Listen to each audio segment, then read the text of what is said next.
2018-nji ýylda Aşgabatda geçirilen agyr atletika boýunça dünýä çempionatyna gatnaşyp 45 kilogram agram kategoriýasynda çykyş eden Türkmenistanly Ýulduz Jumabaýewanyň altyn medalynyň gowşuruş dabarasy boldy. Öň bu kategoriýada Taýlandly Turgan Tukunya Sakçarawen altyn medal gazanypdy. Emma bu Turganyň antidoping düzgünlerini berçay etmänligi anyklandy we diskwalifikasiýa edildi. Aşgabat şäherindäki Olimpiýa şäherjiginde geçirilen Ýulduz Jumabaýewanyň baýragynyň gowşuruş dabarasyna Türkmenistanyň prezidenti Gurbanoğlu Berdimuhammedow gatnaşdy.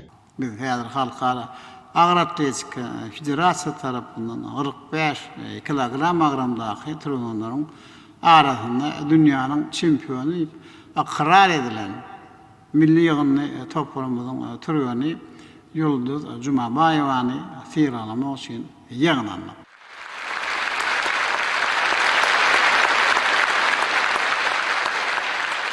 Ýaş Turganyň baýragyny Lexus LX 570 Sport Plus gysymly awtologly owadyna gowşurdy. Hormatly prezidentimiz şonky dawaranyň ähmiýetini öňe Şeýle joşunyň türkmen halkynyň sport taryhynda Altymurat Uraturdyýewiň agyr atletika boýunça dünýäniň 3 gezek çempiony bolandy. Hemde Marat Niýazowyň 1960-njy ýylda geçirilen 17-nji Olimpiýa oýunlaryna tapançadan ok atmak boýunça kümüş medalyň eýesi. Dünýäniň 7 gezek, Ýewropanyň bolsa 3 gezek çempiony bolanyna başdan geçirenligini bellädi. Halkara Agyr Atletika Federasiýasynyň ýolbaşçysy Michael Irani we Halkara Agyr Atletika Federasiýasynyň kätibi, Aziýanyň Agyr Atletika Federasiýasynyň baş sekretary Muhammed Hassan Jalawut medal gowşurulyş dabarasyna onlaýn görnüşde gatnaşdylar.